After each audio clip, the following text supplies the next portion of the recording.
Hey there, it's Susan Pierce Thompson and welcome to the weekly vlog. I want to talk this week about a saying, a motto, a proverb that's of Dutch origin.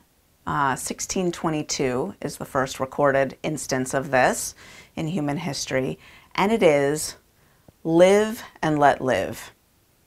It also shows up in the big book of Alcoholics Anonymous at the end of one of the chapters. I think it's one of the chapters about families that says these three mottos are apropos. First things first, easy does it, live and let live.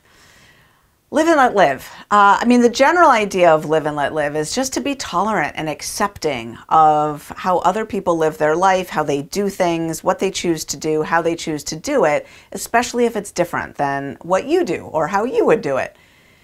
And I feel like this message is maybe especially apropos during the holiday season, which is when I'm recording this vlog, that sort of November, December timeframe where a lot of us spend extra time with family members. Maybe the people who remind us why live and let live is such a helpful orientation toward life. In Bright Line Eating, we have our own version of live and let live, and it's keep your eyes on your own plate.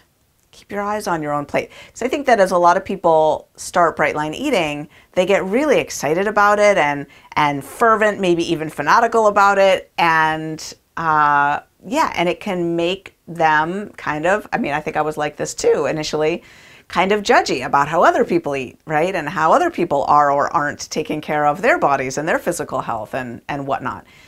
And so we say, keep your eyes on your own plate. Keep your eyes on your own plate. And I think that the live and let live meaning focuses heavily on the let live part of that proverb, right?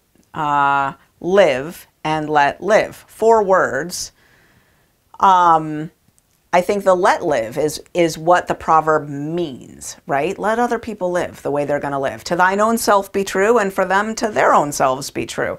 I think that the world works best when it's man-on-man defense, and the person that we're guarding is us. So when I was a kid, I played basketball in grade school, right? And there's 2 main types of basketball defenses. There's zone defense, where you're guarding an area, and then there's man-on-man defense when you're guarding a person.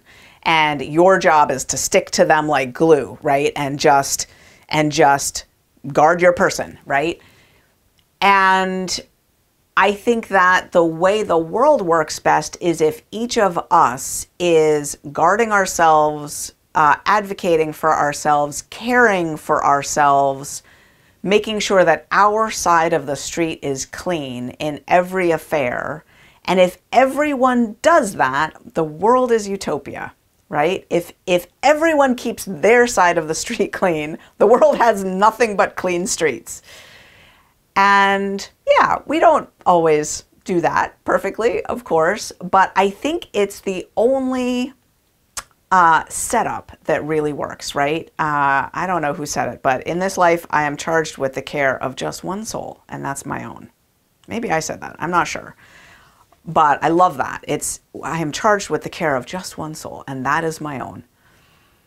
So yeah, during the holiday season, people can, family members can just maybe remind us why it's so helpful to live and let live, to trust that they're taking care of themselves, that they have a higher power in their life, they have their own way of doing things, and it's none of our business. Not my monkey, not my circus. I didn't cause it. I can't cure it. I can't control it. The 3 C's of Al-Anon. Like, what they're doing is, it's on their side of the street. It's not fundamentally mine to judge, manage, or control. It's none of my business. But what I want to say about this saying is that I think the first word of it is so often overlooked. The saying just doesn't say, or doesn't just say, let live. It's live and let live. Reminding us that we have our lives to live and that our contribution to other people's well-being is actually in living an exquisite life ourselves and being a model of what bold, bright, self-caring, self-respectful, compassionate, kind, ethical, civil, thoughtful, humble, earnest living looks like in practice to the best of our ability.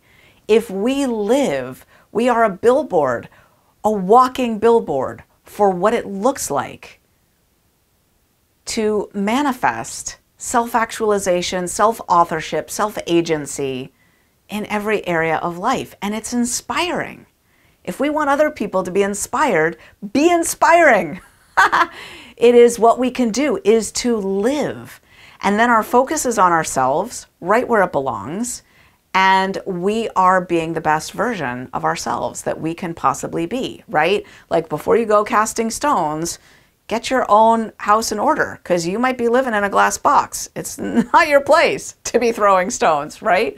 Like, look at yourself first. And, goodness. And what a privilege it is to have a life to live. Sometimes I just look around in awe and wonder and think, maybe the purpose of life is just to be amazed by it.